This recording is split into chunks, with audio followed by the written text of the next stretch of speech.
Coronel don Cornelio Saavedra, don Manuel Belgrano,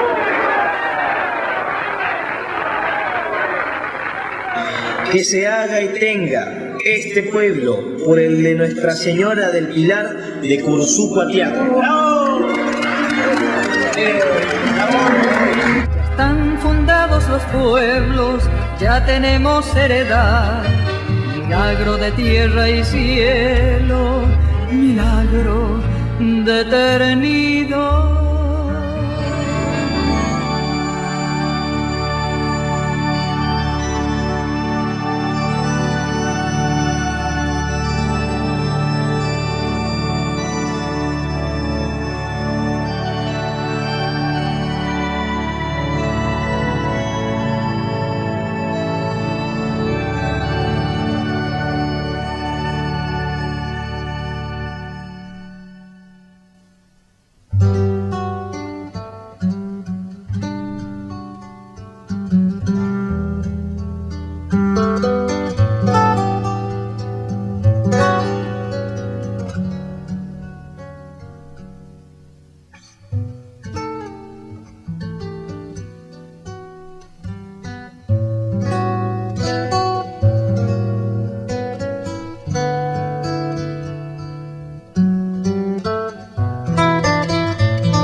Señora de Corrientes, patrona de los criollos, oh Madre Peregrina, Señora de Itatí, tus hijos musiqueros en la fiesta reunidos, antes de alzar su canto, se inclinan ante ti. Con esto que es precioso, que lo hacía cuando tenía 19 años.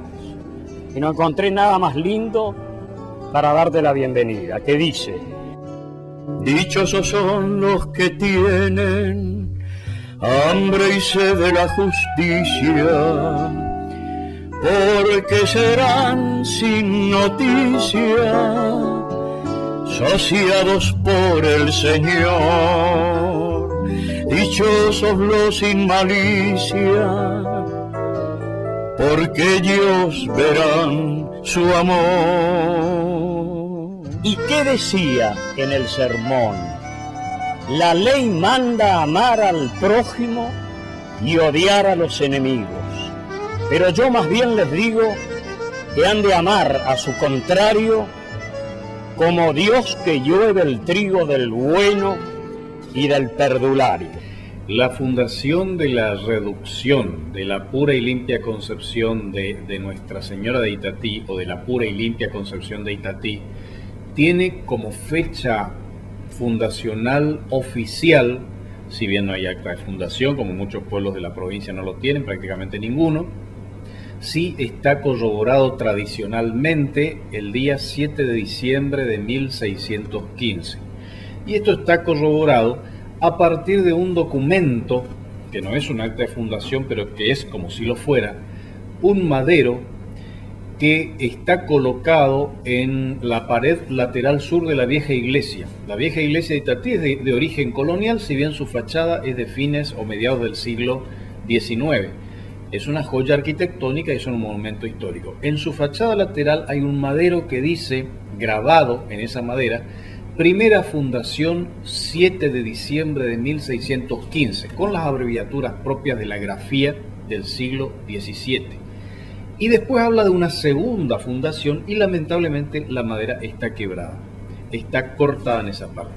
Ahora bien, ¿por qué hablamos de dos fundaciones? Porque evidentemente la reducción comienza su vida civil, podríamos decirla, en esa fecha del 7 de diciembre de 1615, en el sitio denominado hoy Tabacué, es decir, pueblo que fue pueblo viejo, aguas abajo del río Paraná, sobre la costa del río Siempre. Y hay una segunda fundación apenas unos 2 o 3 años después, cuando se la traslada a su sitio actual, en donde se reorganiza la población por razones diversas. Podemos ver las razones desde el punto de vista teológico, desde el punto de vista de la devoción mariana, del punto de vista del deseo de la Virgen de estar allí, o desde el punto de vista práctico, que es el hecho de que la fundación oficial ocupaba un sitio muy inundable, muy peligroso para la permanencia, y que se decidió reubicarlo en 1618 en su sitio actual.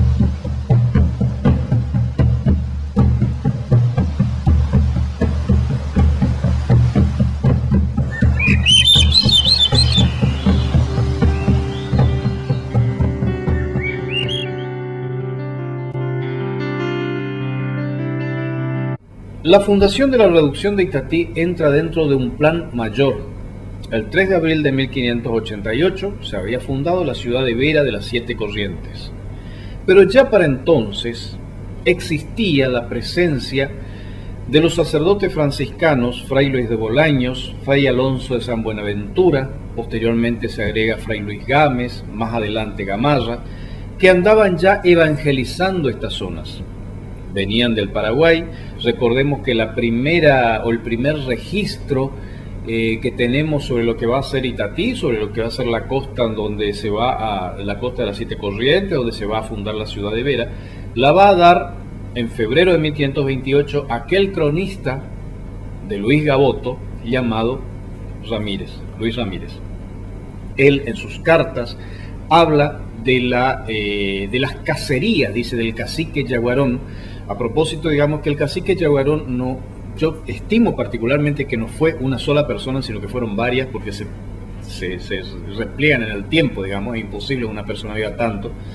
Habla Luis Ramírez de las cacerías del cacique Yaguarón, en lo que es Itatí actualmente, donde fueron recibidos los expedicionarios de Gaboto, el mismo Gaboto, entre febrero y marzo de 1528, y donde observaron una serie de particularidades en los aborígenes situados en la zona.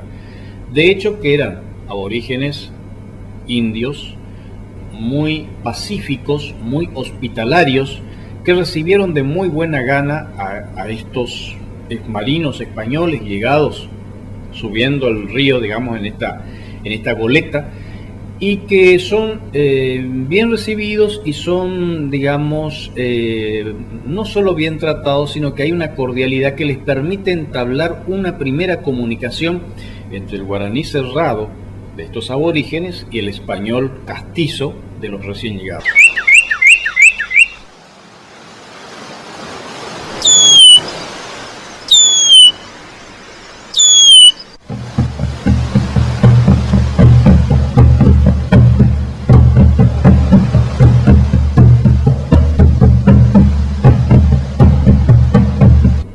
La explicación es bastante errática, no hay nada que les oriente demasiado sobre el origen de estas planchas metálicas, orejeras de plata que usan los aborígenes y de dónde habían traído eso. Bueno, en realidad la explicación es media confusa y realmente los españoles no llegan a encontrar la respuesta que están buscando, que es precisamente el Dorado, la Sierra de Plata, esa ciudad mítica, perdida.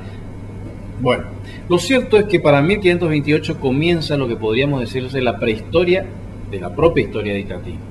Para 1580-89 los franciscanos habían establecido una especie de misión, algunos llamaban la doctrina de Bolaños, sin que exista ninguna fundación oficial, que se va a intensificar y se va a concretar desde la fundación de la ciudad de Vera de las Siete Corrientes el 3 de abril de 1588. De acuerdo a algunas investigaciones realizadas por el genealogista Gustavo Sor, hubo un expedicionario de Torres de Vera y Aragón llamado Simón de Mesa, era el capitán Simón de Mesa, un mestizo de los vecinos, que tenían la condición de vecinos, es decir, no era ninguna figura así perdida, sino que era un vecino de la ciudad recién fundada, un cofundador de la ciudad, a quien se lo manda a explorar la zona. Hay que acordarse también que por estos tiempos ocurre el famoso milagro de la cruz.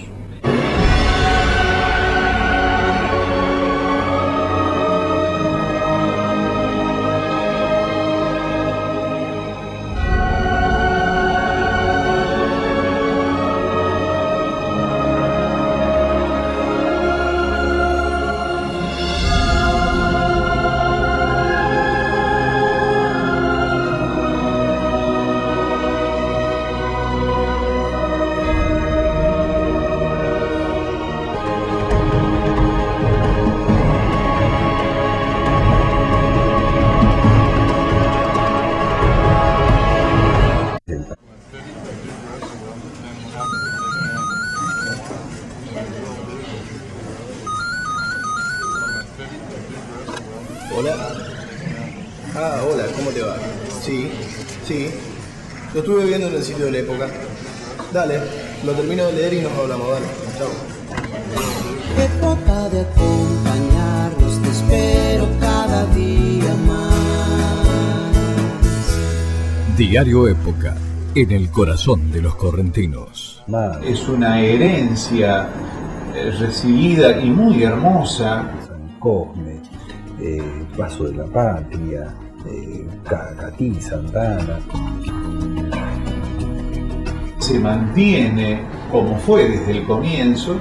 2 días se emplean para ir, 2 días para estar en Itatí, 2 días para regresar. Es muy difícil ver en otros lugares un pueblo que peregrina para encontrarse con la imagen de la Virgen de Itatí y se emociona.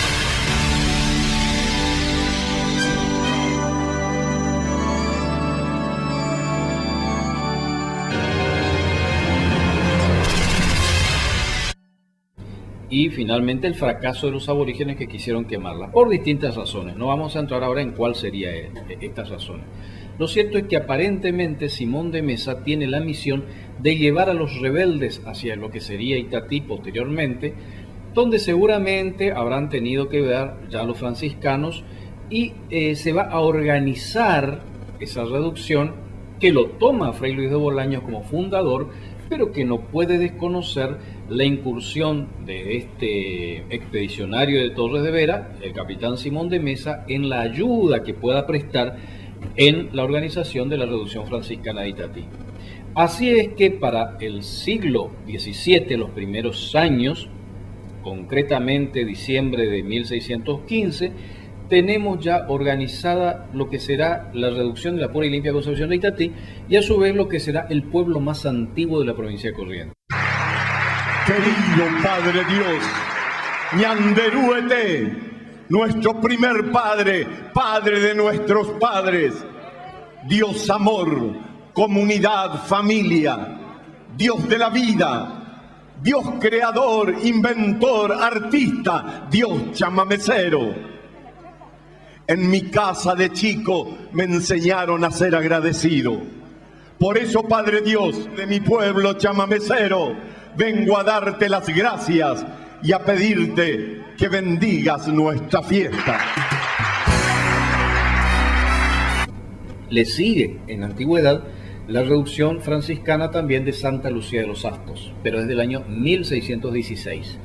De manera que Itatí es el pueblo más antiguo y también la iconografía de Nuestra Señora, la Inmaculada Concepción, bajo su patronazgo, bajo cuyo patronazgo se erige el pueblo, se erige la reducción, es la iconografía más antigua del Río de la Plata y la imagen de la Virgen de la Inmaculada Concepción más bonita que existe.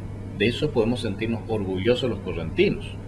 Es mucho más antiguo su culto que el de la Virgen de Luján, que es de 1630-31, la Virgen del Valle, etc. Y así podemos encontrar también distintas teorías sobre el origen iconográfico de esta imagen, la imagen taumaturga, la imagen milagrosa de Nuestra Señora de Itatí, distintas teorías sobre cuál fue su origen.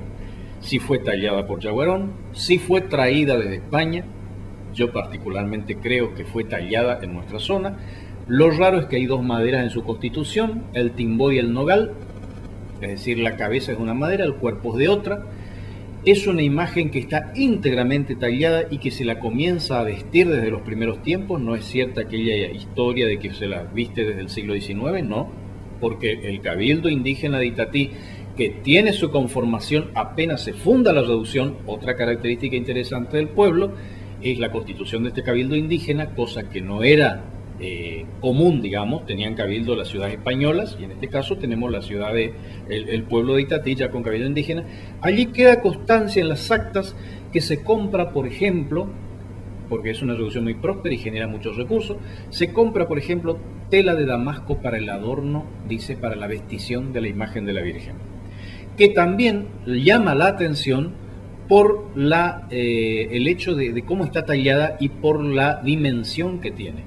Hoy día tiene nada más que 1,26 m de altura, pero originalmente tenía el tamaño, la imagen tenía la estatura de una persona, digamos, la estatura natural. Y esto se debe a que, ya sí, en el siglo XIX, un sacerdote X le quitó los pies, le serruchó los pies a la altura del tobillo y le sacó el pedestal con cabezas de querubines que tenía originalmente. En ese momento, la imagen de la Virgen, que era de tamaño natural, pierde, digamos, todos estos centímetros y queda nada más de 1,26 m como la conocemos.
Desde adentro de Dios mismo, de su inmenso corazón, donde germina la vida y se enraiza el amor, salió el soplo originario de su aliento creador, que inundó el pecho del hombre y se hizo respiración.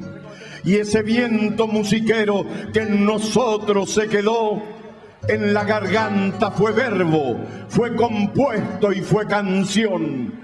En las manos se hizo música de la selva y la misión, y en los pies se volvió danza, pavo antiguo y picaflor.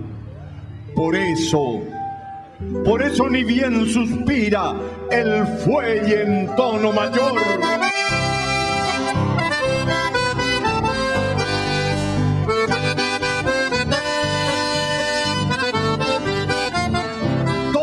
sentimos que adentro nos reposa el corazón y nos trepa por la sangre hasta estallar en la voz el grito, palabra extrema, nuestra identificación, que es saludo y es festejo, desafío y, por qué no, marcación de territorio y sincera afirmación de una identidad gloriosa que no aguanta la inclusión y se pronuncia gritando en su fiesta frente a Dios.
La reducción va a tener una vida autónoma muy importante, va a manejar su economía a través de su cabildo indígena.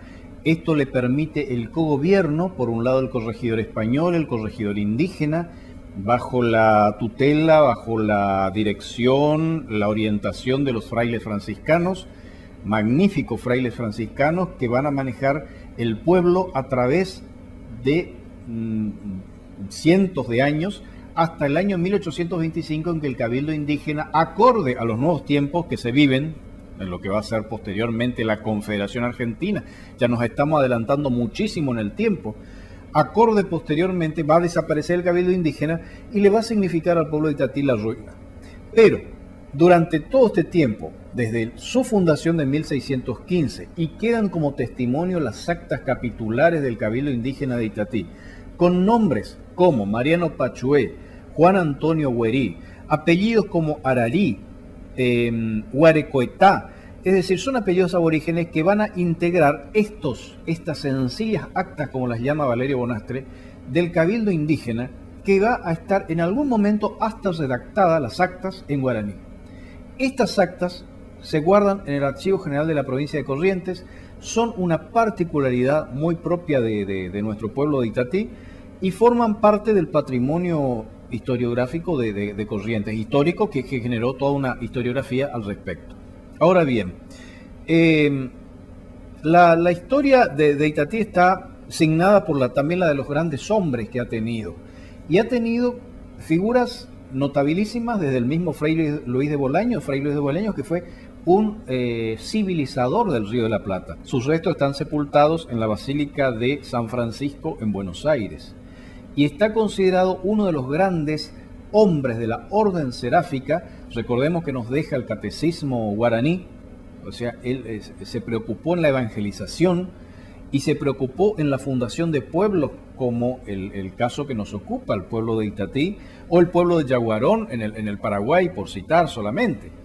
Ahora bien, para 1625-26 se produce el primer testimonio escrito de los milagros de Nuestra Señora de Itatí, siendo cura del pueblo de la Reducción Fray Juan de Gamarra.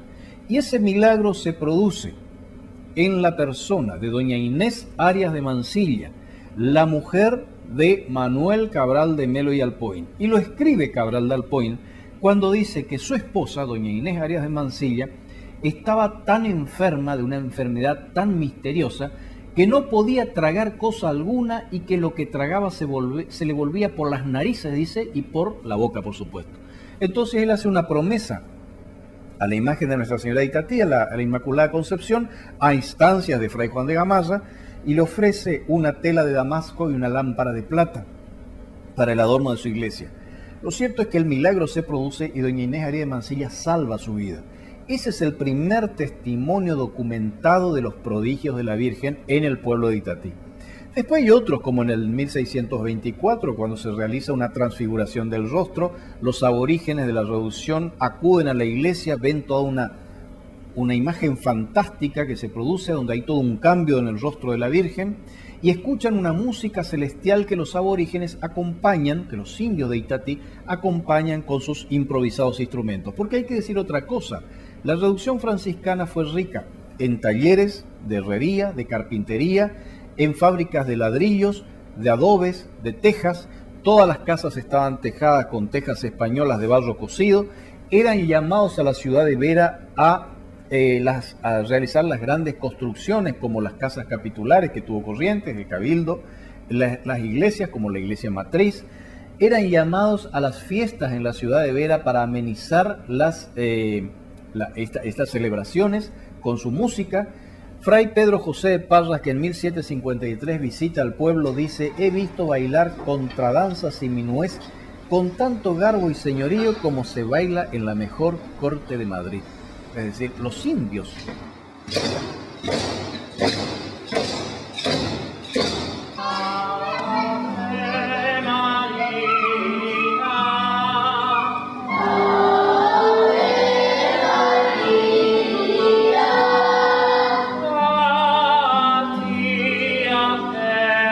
Época evoluciona. Más información, más páginas, más suplementos.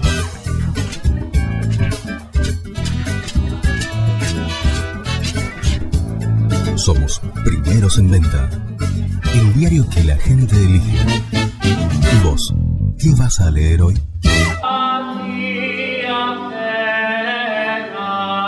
Habían aprendido a través de los franciscanos, a través de los corregidores españoles, no solo a convivir, no solo a vivir en paz, sino a ser productivos en los...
Bienvenida a casa de la Virgen de Itatí. Piedras salientes, aquí en sus aguas apareció la imagen, la Virgen que protegió el espíritu libertario de Corrientes por años y años. Y fue bajo su manto que nuestros hombres y mujeres, que amaron la libertad por sobre todas las cosas en procura de su autonomía, pero fundamentalmente enastando lanzas, modestos sables y arcabuces, el número uno de la historia de Corrientes y del país en el período de la Organización Nacional, don Pedro Ferré, es el que sintetiza en la bandera de nuestra provincia patria, libertad y constitución. Con esos tres atributos fundamentales podemos volver a poner en marcha esa república. Fue don Pedro Ferré el creador del pacto federal que después no firmó por los caprichos de un porteño. Fue don Pedro Ferré el que le da al país la organización nacional con un detalle. Corrientes fue la única provincia de las 13 que nunca hubo un caudillo más de 3 años o 4 de gobierno, se alternaban y se respetaban.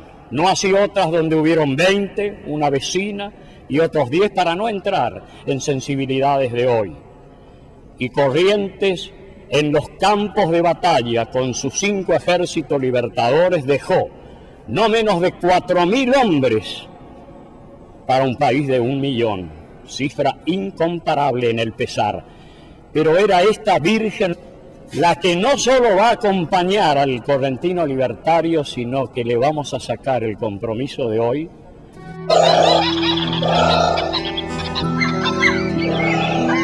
Allá en el sitio de las calizas está la Virgen del Oratorio, sobre una piedra junto a la orilla, y una sonrisa que lleva al río.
La casa Geri, Itatí, promoción permanente de tu parte por ese terruño. ¿Quién era Geri? ¿Cuándo existió? Bueno, para eso tendremos que remontarnos al siglo XVIII, a los años de 1784, más o menos, cuando se encuentra el acta de bautismo, que es el primer documento sobre el nacimiento de un niño de raza indígena, guaraní, llamado Juan Antonio Guerí, así dice exactamente. Juan Antonio Guerí, con dieris en la U. Exactamente. Y se sabe que su familia era originaria de la reducción de la pura y limpia Concepción de Itatí, y nace este niño que iba a pasar desapercibido como tanto. Seguramente su apellido, como los apellidos aborígenes, retumbaron algún tiempo en la reducción, como Cuyuá, Ararí, Guarecuetá y otros, ¿no? Pero este niño parece que estaba asignado por el destino a ser alguien trascendente, porque fue comandante militar del pueblo de Itatí, fue juez de paz, lo que quiere decir que tuvo una educación bastante esmerada y sólida. ¿Y dónde se encuentra ese documento? ¿O dónde se encontró? Los documentos que hablan sobre la vida de este personaje están en el archivo de la provincia. Su padre era cabildante indígena, o sea que hay que recordar que Itatí tenía cabildo indígena. Es el único pueblo con cabildo en toda la región, incluso uno de los únicos del país.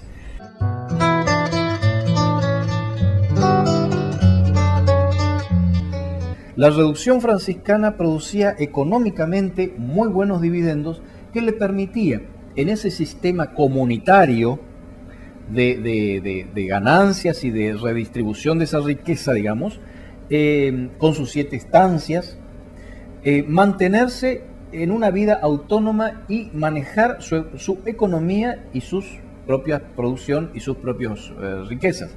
También tenía dentro de sus talleres franciscanos el taller, ya lo dijimos, de carpintería, donde por ejemplo se producía un mobiliario realmente fastuoso, si lo vemos hoy.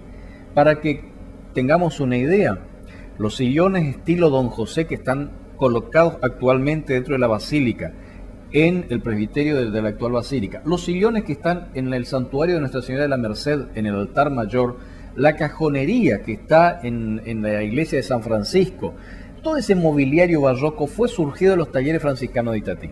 Estamos hablando de una producción importante en todo sentido, en todos los estilos, y que realmente llamaba la atención para los pueblos de la zona.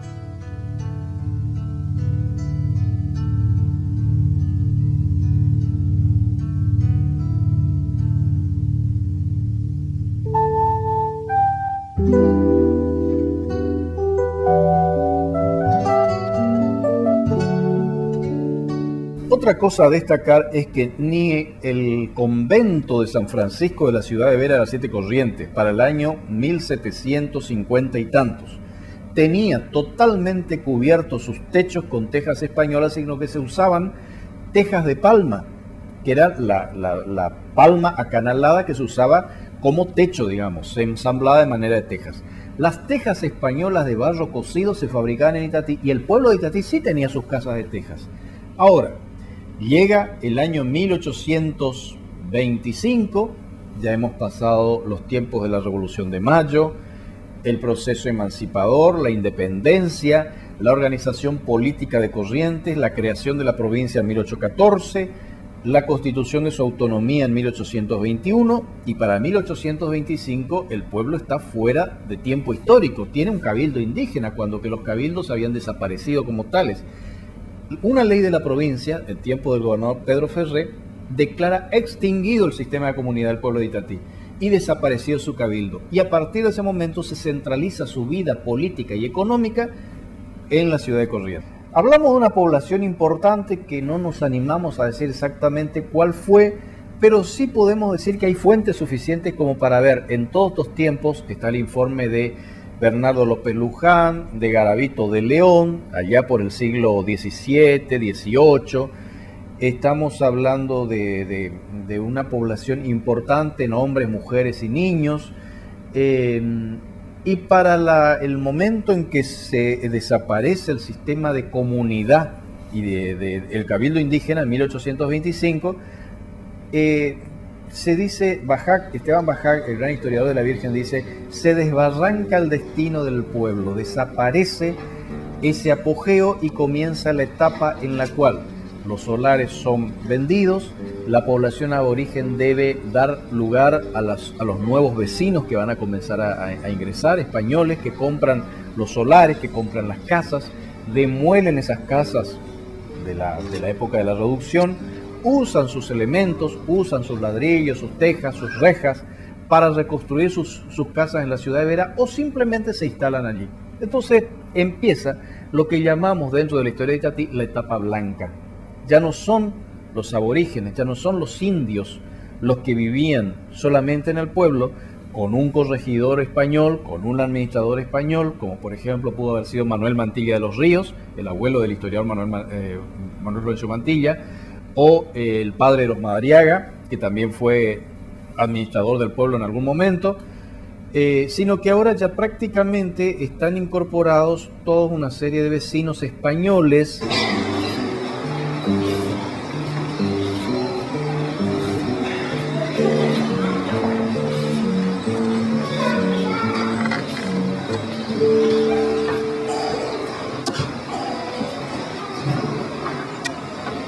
Españoles blancos que van a tomar decisiones dentro del pueblo, se van a redistribuir los solares y van a someter, digamos, al servilismo a los antiguos vecinos aborígenes.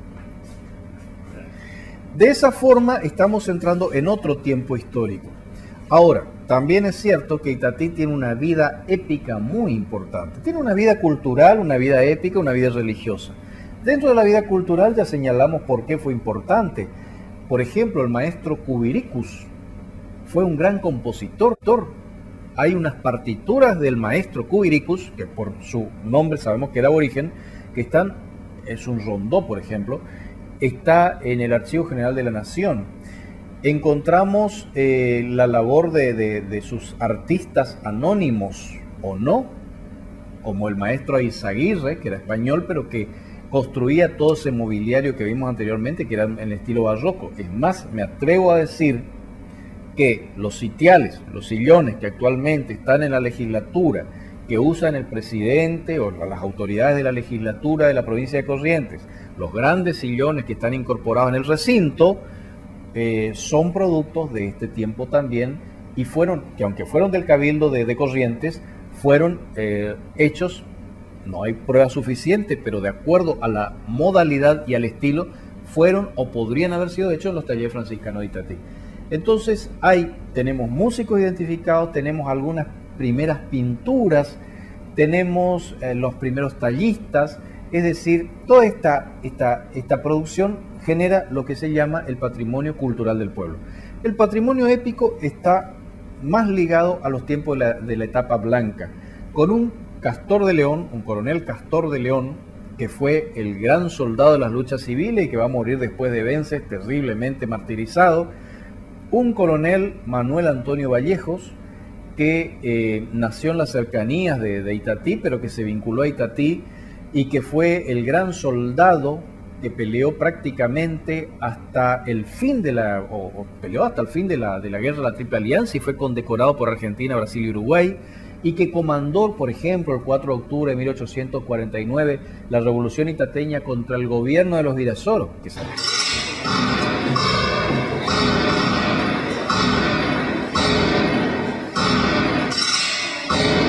Época evoluciona.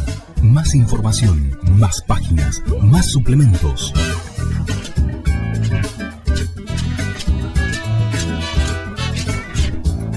Somos Primeros en Venta, el diario que la gente elige.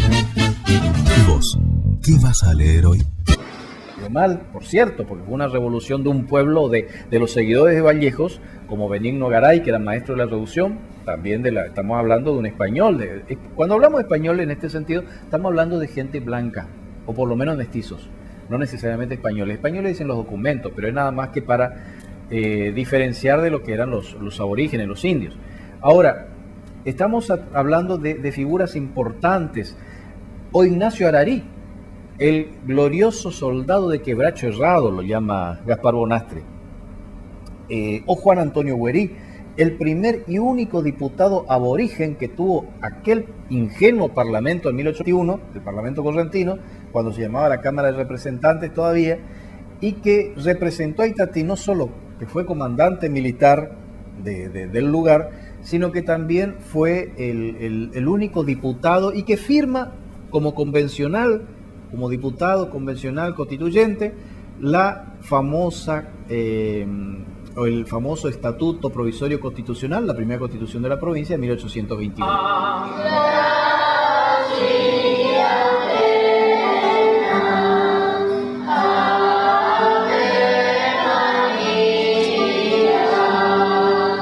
Son algunos referentes de esta época que llamamos épica porque son de las grandes epopeyas, de los grandes momentos. Posteriormente se pueden sumar el teniente coronel Joaquín Vallejos, que es de origen de San Cosme de las Ensenadas, pero que va a ser uno de los que va a adquirir propiedades en el pueblo y que va a tener una trayectoria dentro de las luchas civiles hasta la Guerra del Paraguay.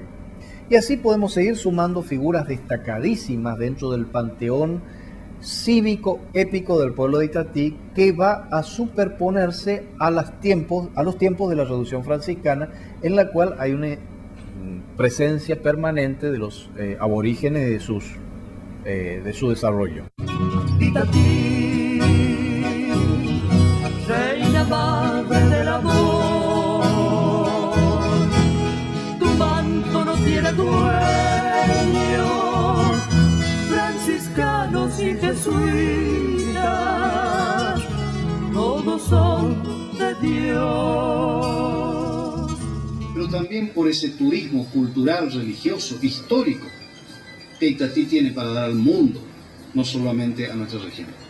Señores, muchas gracias. Llegamos prácticamente a mediados del siglo XIX, Itatí está empobrecido porque ha perdido la capacidad, ha perdido sus estancias como reducción, ya no es una reducción, es un pueblo de blancos, está centralizada prácticamente toda su vida institucional con los avatares, las idas y vueltas de lo que ocurre en la ciudad capital de lo que ya es la provincia de Corrientes. En 1833 muere uno de sus grandes defensores nativos, que es Juan Antonio Buería, quien decíamos que se trató del primer diputado indígena que tuvo la provincia y que fuera comandante militar del pueblo.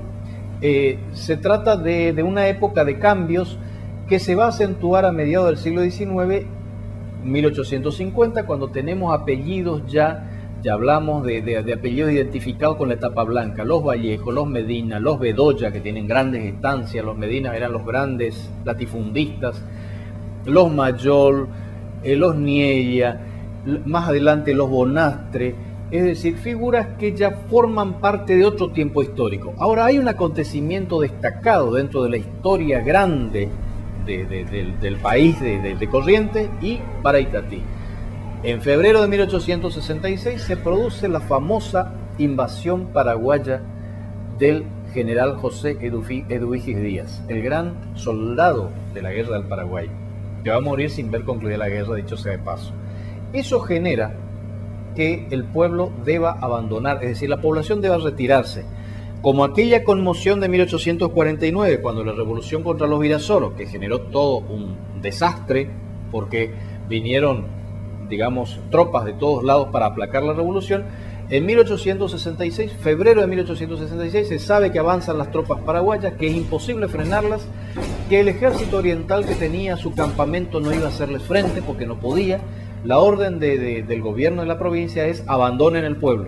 Y entonces, comandados por el coronel el mayor Manuel Serapio Sánchez, que era comandante militar del pueblo, y el juez de paz Dionisio Medina, se organiza lo que se llama el éxodo itateño al campo de San Isidro, el campo de los Mayol, donde es trasladada la población, abandonan todo el casco urbano de Itatí, entran las tropas paraguayas, izan la bandera paraguaya, queman documentos, saquean los archivos, abren las casas, destruyen parte del pueblo, o por lo menos intentan incendiarlo, y lo atrapan porque se había negado a salir al señor cura párroco Efrén Carreras.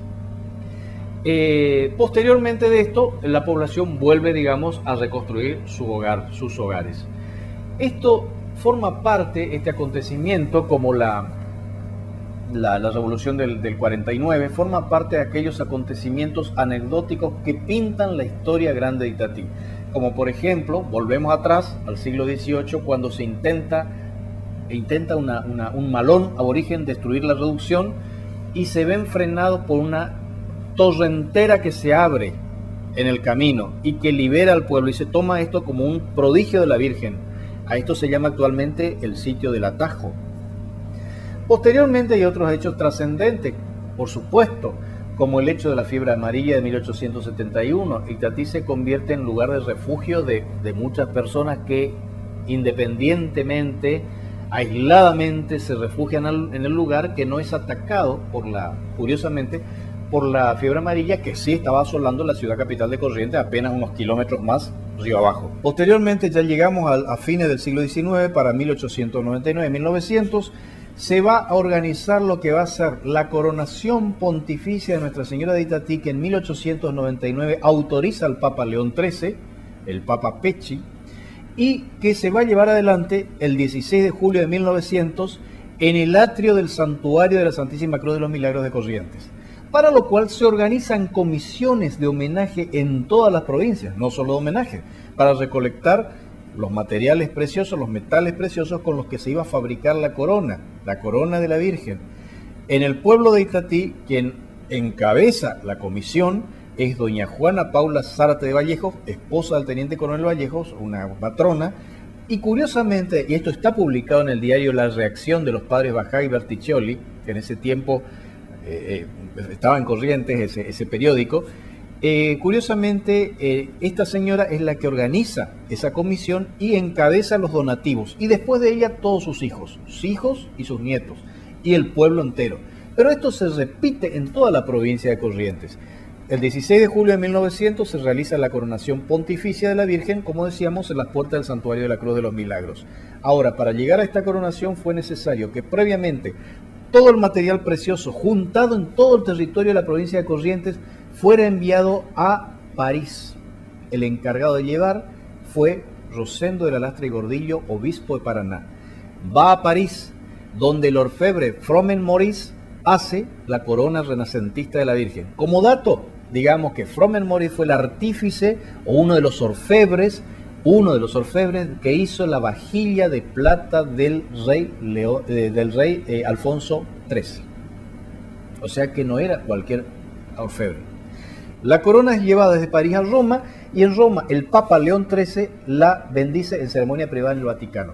Esa es la corona que se trae a Corrientes y que se le coloca a la Virgen el 16 de julio de 1900, mientras 21 cañonazos en el puerto sonaban y mientras las campanas de todas las iglesias comenzaron a repicar.